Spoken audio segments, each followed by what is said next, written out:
Hi there, it's Kirby James from the GYST Method, and today Nicole was just saying something to me that I felt, wow, I need to hear more about that, and so that's what this episode's all about. So yeah. Nicole, what have you got?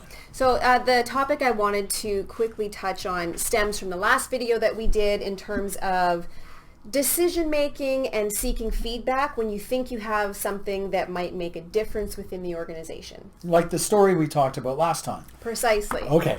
So the individual that you spoke about, the insurance executive, had an idea. She thought it would work. So she then took the steps to collect feedback to see if she was on the right track. Mm-hmm. Now, the caution that I have for that, or the encouragement on the other side, is that when it comes to feedback within an organization as a senior leader, there are two things that you want to be mindful of. What are those? And the outcome of that will be the GYST moment. Okay. So the first thing that you want to be mindful of is that you're asking the right people for feedback. So how do you know who the right people are?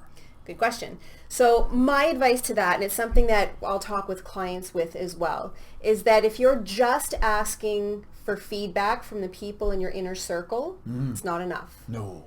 Because what happens is you're asking people that know, like, and trust you, may not want to hurt your feelings, might agree with everything you're doing anyway because they're peers and you might be working along the same lines, and confirmation bias starts to rear its little head. The echo chamber. Right? It's the echo chamber, exactly. So the first step is to make sure you're asking the right people, and that means anybody within reason. I'm not saying to go and survey 3,000 people, but you want to make sure that when you are looking for feedback, you're asking the right people. That means anybody that might have some sort of relevant experience, of the right lens, or interaction with the outcome of what it is you're trying to do. Okay. So customers, vendors, clients, individuals up and downstream of the process or thing that you're trying to implement. Really important. You need to cast the net a little bit wider and in a few different ways to get different perspectives. That's really interesting because that's actually pretty much a standard technique when you're mapping processes for lean purposes or Six Sigma, is you really need to understand what the upstream and the downstream customers, which are often, they're not all external. A lot of customers are internal. Absolutely. Okay, got it. All right. The one example I have, and the reason why I thought of this, is that at an organization that I had been working with previously, the idea that they wanted to improve certain parts of the existing CRM came to light. We think if we do X, Y, and Z, it's going to make our clients happier, and this is going to revolutionize everything. It's amazing. They went away, didn't collect feedback from any other point other than the client, spent 6 months and ridiculous amounts of money making changes to the CRM.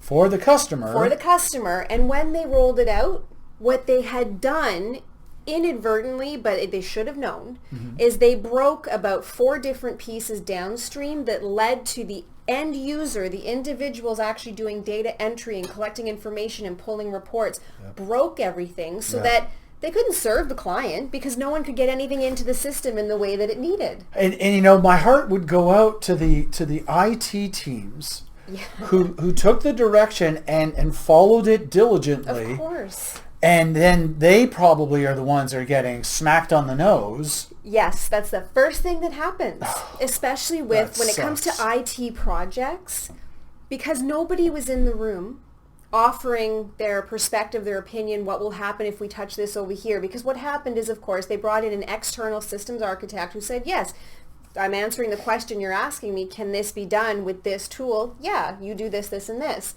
But their assumption is that the conversations had happened internally. Feedback had been collected, and it hadn't. What's fascinating to me is that people, from what I'm hearing, that people who are on the project team, this need to reach out sideways didn't, at least it didn't turn into something. Maybe they did. I don't know. I wasn't there. What do you mean didn't turn into something? Well, they didn't reach out to understand how this change to the CRM was going to impact these other things. Not at all. And it's just fascinating to me that they wouldn't. It actually isn't if you think about it, because a lot of the clients that come to us that are in crisis mode come to us because they can't figure out where the thing is broken. What's the thing that we need to uncover and point to and go, here's the piece that you need to go fix.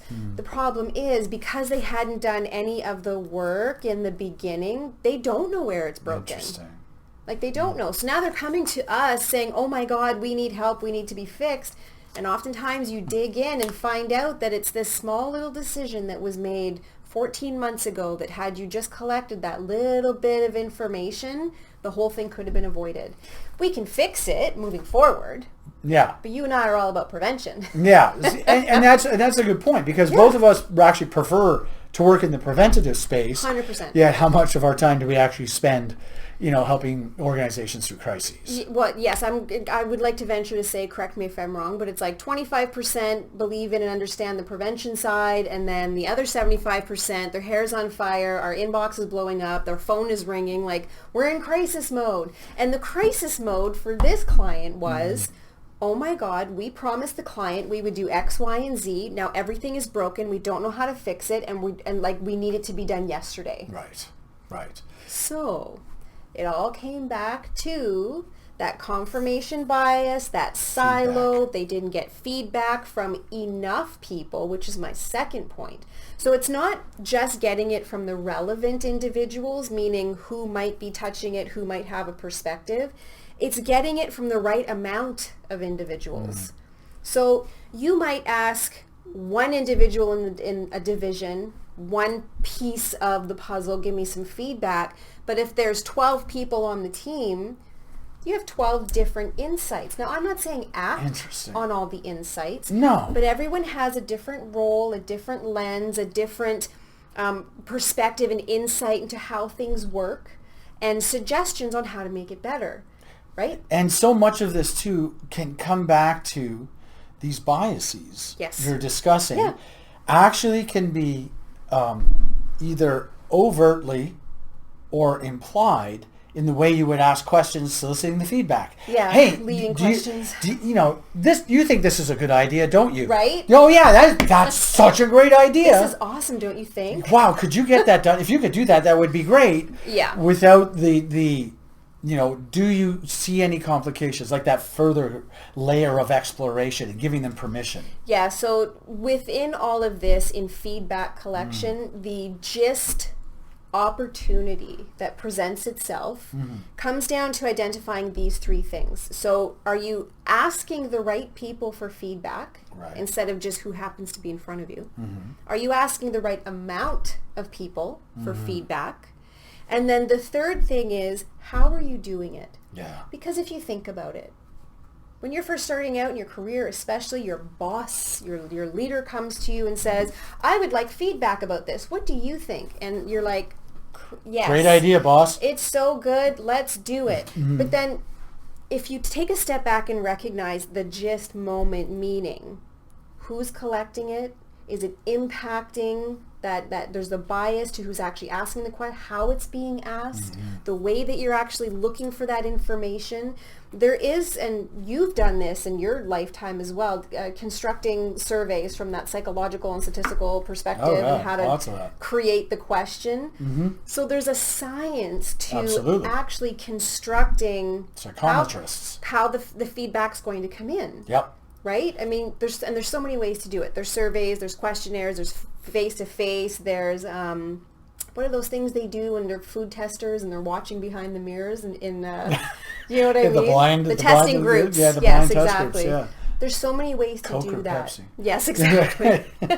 So for me, for a business, for our clients, the GYST moment is recognizing when it comes to feedback, what's at play, what am I missing, what am I not seeing, and how can I remove as much influence as possible from the feedback that I'm collecting. I think that's really solid advice, because we could talk about the analytical step, which comes after. Yeah. But quite frankly, if you mess up the front end, like there's no software, you can't deal with the quote crap that comes out the other end. Of course. If you so mess up the way you search for and the way you bring in information and data, Yep. there's no way to fix it. No. So this is going to your point earlier about prevention. I think this is great preventative advice on the process of getting that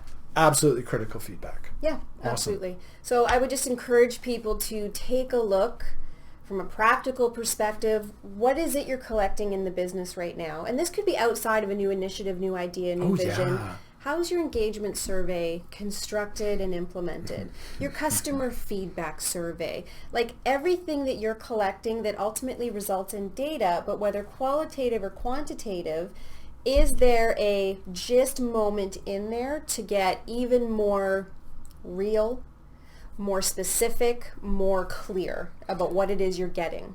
And the big pressure, and we see it all the time, is to simplify this, if possible, to one question. Oh, yeah.